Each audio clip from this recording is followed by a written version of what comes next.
अब मुझे आजम खान साहब की भी चिंता है, और तो हमने अब आजम खान साहब इसमें से आखिरी बड़े व्यक्ति, वो भी जेल में, और आजम खान साहब के खिलाफ साजिश चल रही है, वो भी जेल में है। उनका मुझे बहुत बड़ा खतरा है। इसमें इफ बट कुछ नहीं है, ये सीधी सीधी हत्या है, और इसकी इन्वेस्टिगेशन होनी चाहिए कि किन हालात में इन लोगों को धरती से मिटाया जा रहा है, और ये कानूनी रूप से हत्या। जेलर की कस्टडी में होने का मतलब ये है कि उसको अपनी बॉडी के ऊपर कोई अधिकार नहीं, वो ना खा सकता है अपनी मर्जी से, ना पी सकता है अपनी मर्जी से। तो मेरी कोई ऑप्शन ही नहीं है ना, मुझे वही खाना पड़ेगा, वही पीना पड़ेगा जो जेल के अधिकारी मुझे दें और पिलाएं। तो सारी जिम्मेदारी कानूनी रूप से, प्रिजम्पशन आती है कि अगर ऐसा कुछ अंदर हुआ है तो उसकी हत्या ही हुई होगी। ये प्रिजम्पशन है लॉ में, हत्या का मुकदमा दर्ज होगा। ये सब गोरख धंधा है जो चल रहा है। देखिए, एक अमित शाह साहब की वीडियो कुछ समय पहले की है, वो वायरल हो रही है, दोबारा से की जा रही है। उसमें उन्होंने अतीक साहब का भी नाम लिया, उसमें उन्होंने मुख्तार साहब का भी नाम लिया, और उसमें उन्होंने आजम खान का भी नाम लिया, निजात दिलाने के लिए और उनको एक तरीके से खत्म करने के लिए। ये मुख्तार साहब की फैमिली को, उनके खिलाफ धारा 120B में अपराध बनता है। अब सबूत आ गए ना ये अमित शाह साहब के खिलाफ। अमित शाह साहब के खिलाफ ये कानूनी कार्रवाई होनी चाहिए। इस वक्त देश में मुख्तार अंसारी एक बहुत बड़ा मुद्दा बना हुआ है। 28 मार्च को उनका निधन हुआ, अस्पताल में हुआ, और उसका कारण बताया गया कार्डियक अरेस्ट, जबकि घर वाले ये मानने को तैयार नहीं है। घर वालों का सीधा आरोप है कि उन्हें धीमी जहर दी जा रही थी, और ऐसे में सवाल खड़ा होता है। और जैसा कि उन्होंने, मुख्तार अंसारी ने अपनी चिट्ठी में भी यही मेंशन किया था कि उन्हें धीमी जहर दी जा रही है। और इस मुद्दे पर हमारे साथ बातचीत करने के लिए मौजूद है सुप्रीम कोर्ट के सीनियर एडवोकेट महमूद प्राचा। और आपको बता दें कि ये मामला जो है मुख्तार अंसारी का, ये सुप्रीम कोर्ट भी पहुंच चुका है। ऐसे में सर, आप क्या कहते हैं इस पूरे मामले पर, जिस तरीके से आरोप लगा है और परिजनों ने सुप्रीम कोर्ट में याचिका दायर की है कि इस पर कुछ संज्ञान लिया जाए, क्योंकि ये मर्डर बताई जा रही है, ये जो कार्डियक अरेस्ट बताया गया है, ऐसा कुछ बात नहीं है, परिजन मानने को तैयार नहीं है। देखिए, मुझे जितना धक्का और अफसोस है, मैं लफ्जों में बयान नहीं कर सकता, और उसकी वजह यह है कि मुझे ऐसा भरोसा था, मुझे जब पता लगा था ना कि ये हॉस्पिटल में है, वो मैंने अपना मैसेज भिजवाया था, और मैं हाथ मल मल के रह गया कि काश अगर मेरे हाथ में एक केस आ जाता, तब भी जब वो हॉस्पिटल गए थे, जब उनको हॉस्पिटल में भर्ती हुआ, तो मैं उनको एयरलिफ्ट करवाता और यहाँ एम्स में लाता, और 24/7 CCTV कैमरे के तहत उनका पूरा इलाज कराता। तो मुझे जितना अफसोस है, मैं लफ्जों में बयान नहीं कर सकता। मैं सिर्फ जाके वहां मिलके सांत्वना देने के लिए, जो पूरे देश के लोगों की सांत्वना और उनके जो उनकी सहानुभूति उनके परिवार के साथ है, हम उन्हें देखिए, इज्जत जिल्लत जिंदगी मौत तो ऊपर वाले के हाथ में। लेकिन मुझे ऐसा लगता है कि अगर मुझे सही वक्त पे मदद करने का मौका मिल जाता, तो मैंने एयरलिफ्ट करके दिल्ली ले आता। लेकिन अब वो हो चुका है। अभी भी उनकी फैमिली को ये चाहिए कि सीधे सीधे जो हुआ है उसकी बात करें। इसमें इफ बट कुछ नहीं है, ये सीधी सीधी हत्या है, और ये कानूनी रूप से हत्या है। हत्या की प्रिजम्पशन मान के चला जाता है कि जब किसी कस्टोडियल डेथ होती है, तो NHRs की, यही मैं कह रहा हूं ना, कानून की नौयत ये समझनी चाहिए। ये प्रिजम्पशन की जाती है क्योंकि व्यक्ति अपनी कस्टडी में नहीं होता है। जो जेल में होता है वो अपनी कस्टडी में नहीं होता, वो जेलर की और डिस्ट्रिक्ट जज की, वो जज साहब की कस्टडी में होता है। तो जज साहब की कस्टडी में होने का मतलब यह है, जेलर की कस्टडी में होने का मतलब यह है कि उसके अपनी बॉडी के ऊपर कोई अधिकार नहीं। वो ना खा सकता है अपनी मर्जी से, ना पी सकता है अपनी मर्जी से, ना चल फिर सकता है अपनी मर्जी से। तो उसके साथ अगर कुछ भी होता है तो उसकी जिम्मेदारी स्वयं की नहीं होती।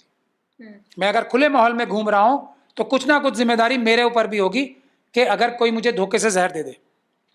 लेकिन अगर जेल के अंदर हूं तो मेरी कोई ऑप्शन ही नहीं है ना, मुझे वही खाना पड़ेगा, वही पीना पड़ेगा जो जेल के अधिकारी मुझे दें और पिलाएं, खिलाएं।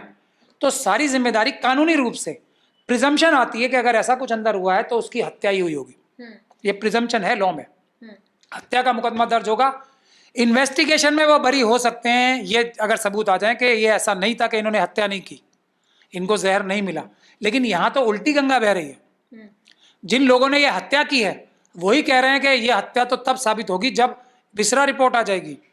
भाई FIR तो पहले हत्या की करो, विसरा रिपोर्ट तो बाद में आएगी ना, और विसरा रिपोर्ट आने में कुछ घंटे लगते हैं। ये विसरा रिपोर्ट की, CFSL की रिपोर्ट आने में महीनों क्यों लगते हैं, आपको पता है सब लोगों को। ये सब गोरख धंधा है जो चल रहा है, इससे समझने की जरूरत है। लोगों को यहाँ पे देखिए प्रॉब्लम ये है हमारे देश में, और मुझे ये बताना पड़ रहा है कि जो लोग सुप्रीम कोर्ट और हाई कोर्ट में वकालत कर रहे हैं, वो ट्रायल लॉयर अगर नहीं थे कभी भी, तो उनकी समझ में नहीं आएगा जो बेसिक क्रिमिनल लॉ है ना, और जो बेसिक सिविल लॉ भी है, वो जमीन पे उन्होंने कभी भुगता नहीं होता है। जमीन पे वो, तो उसमें कई चीजें चूक हो जाती हैं। वो लोग ब्रिलियंट होते हैं, बहस करने में ब्रिलियंट होते हैं, लेकिन उनको मुद्दा ही नहीं पता होता है, क्योंकि वो उन्होंने कभी देखा नहीं है, भुगता नहीं है। इसीलिए बड़ी बड़ी जजमेंट्स भी आई हैं, और बड़े बड़े जजेस ये कहते हैं कि असली लॉयर ट्रायल लॉयर्स ही होते हैं। और वो ट्रायल लॉयर जो सुप्रीम कोर्ट तक जाते हैं, वही एक तरीके से पक्के 100% बढ़िया वकील होते हैं। जिन वकीलों ने ट्रायल लॉ नहीं किया है, वो बहुत सारी नौयतें नहीं समझते। ये मुझे मुख्तार अंसारी साहब के बाद ये बात कैमरे पे कहनी पड़ रही है। और इससे जब तक हम इस मकड़ जाल से अपने ही वकीलों के नहीं निकलेंगे तो कुछ नहीं होने वाला। ये केसेस ऐसे होते हैं कि जिसको पूरी दिल से लड़ना चाहिए। और इसलिए मेरी आवाज भी भर रही है बार बार। मैं मुख्तार अंसारी साहब के उसके बाद से मुझे भी बहुत बड़ा बॉडी ब्लो लगा, क्योंकि वो एक बहुत बहादुर आदमी थे, बहुत बड़े आदमी थे। लोग आजम खान के लिए अब चिंता जताने लगे हैं कि मुख्तार अंसारी के साथ जो हुआ, अतीक अहमद के साथ जो हुआ, उसके बाद अब जो है इनका आजम खान के लिए चिंता होने लगी कि उनके साथ भी कुछ हो जाएगा या कुछ चल रही होगी प्लानिंग। देखिए एक अमित शाह साहब की वीडियो कुछ समय पहले की है, वो वायरल हो रही है, दोबारा से की जा रही है। आरएसएस और बीजेपी के प्लेटफॉर्म कर रहे हैं। उसमें उन्होंने अतीक साहब का भी नाम लिया, उसमें उन्होंने मुख्तार साहब का भी नाम लिया, और उसमें उन्होंने आजम खान का भी नाम लिया, निजात दिलाने के लिए और उनको एक तरीके से खत्म करने के लिए ये नाम लिए। अब ये मुख्तार साहब की फैमिली को, उनके खिलाफ धारा 120B में अपराध बनता है। ये अब सबूत आ गए ना, ये अमित शाह साहब के खिलाफ ये स्पीच जो उन्होंने पहले दी थी, उसके बाद ये हो गया, तो एक प्रकार का 120B का सबूत है ये। तो ये मुकदमा जो दर्ज होना चाहिए था मुख्तार अंसारी साहब का, 302 धारा 120B का होना चाहिए था, और उसकी इन्वेस्टिगेशन में अमित शाह जी का भी नाम आना चाहिए था, क्योंकि उन्होंने ऐसी स्पीच दी जो दोबारा वायरल हो रही है। अब मुझे आजम खान साहब की भी चिंता है, और उस चिंता की वजह से मैंने वेट नहीं की। मैंने ये चुनाव आयोग को चिट्ठी लिख दी और मैंने कानूनी कार्रवाई शुरू कर दी है कि अमित शाह साहब के खिलाफ ये कानूनी कार्रवाई होनी चाहिए, और इसकी इन्वेस्टिगेशन होनी चाहिए कि किन हालात में इन लोगों को धरती से मिटाया जा रहा है। मैं आपको वो वीडियो भी दिखा देता हूं जो धारा 120 का अपराध होना प्रथम दृष्टया दिखाता है।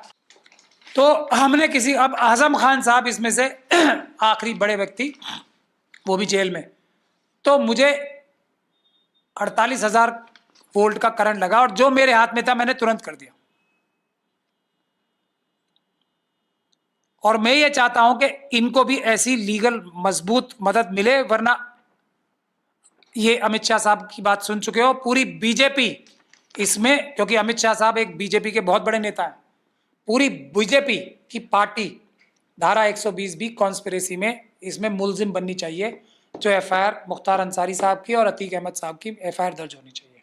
और आजम खान साहब के खिलाफ साजिश चल रही है, वो भी जेल में है, उनका मुझे बहुत बड़ा खतरा है। इसीलिए मैंने किसी से बगैर पूछे तुरंत मेरा एक नी जर्क रिएक्शन था, जो मैंने ऑलरेडी कर दिया। अब कुछ तो रोक लगेगी, कुछ मेरे नाम से भी रोक लगती है, आप लोग तो सब जानते हैं ना। मेरा नाम जहां भी आता है वहां जो आरएसएस और बीजेपी के लोग होते हैं वो पीछे हटते हैं, वो अपराध करने से बचते हैं, क्योंकि उनको मेरा पता है कि मैं उनके हर अपराध को पकड़ने की क्षमता रखता हूं। मैंने दिल्ली दंगों में भी 32 के करीब 2 दर्जन से ज्यादा आरएसएस और बीजेपी के सीनियर अधिकारियों को, सीनियर ऑफिस बेयरर्स को जेल में भिजवाने का काम मेरे ही क्लाइंट से, मेरे ही ऑफिस से हुआ दिल्ली दंगों के केस में। इसीलिए मेरे ऑफिस पे भी इतनी बड़ी रेड पड़ी थी, लेकिन ऊपर वाले ने मुझे उसमें भी बचाया, और यहां से वो लोग खाली हाथ गए और आज तक खाली हाथ ही हैं। वो मैंने अपने क्लाइंट्स की एक भी बात लीक नहीं होने दी, अमित शाह जी को मुझे डराने नहीं दिया। तो ये बहुत महत्वपूर्ण बात है जो आपने पूछी। सर एक सवाल ये भी है कि जो जेल के अंदर जो आरोप है कि धीमी जहर दी जा रही है, तो जेल के अंदर तो हर एक चीज जांच पड़ताल, बहुत गहरे जांच पड़ताल होते, तो फिर जेल के अंदर जहर का जा पाना इतना आसान है क्या? कहाँ से आया जहर जेल के अंदर? जेलर ही लेके जाएगा, ये प्रिजम्पशन है। मैं वही तो कह रहा हूँ आपको, जा ही नहीं सकता ना जेलर की मर्जी के बगैर। तो ये इन्वेस्टिगेशन ऐसे शुरू होगी, जेलर साहब अपनी बेगुनाही साबित करेंगे ये सबूत देके कि ऐसा मैंने नहीं किया, मेरी चूक हो गई, चूक ही तो होगी ना ज्यादा से ज्यादा, वरना जेलर को बिठाया के जाता है। इतने तनख्वाह क्यों दी जाती है, इतने सारे पुलिस फोर्स क्यों दी जाती है उन्हें, इतनी मजबूत सुरक्षा कवच क्यों लगाए जाते हैं, इतनी गेट के बाद और जंगले के बाद क्यों लगाए जाते हैं, इतनी चेकिंग क्यों होती है कि ऐसा काम हो ही ना सके। तो इसका मतलब चूक हुई ना, कम से कम ज्यादा से ज्यादा यही वो कह सकते हैं कि मुझसे चूक हुई।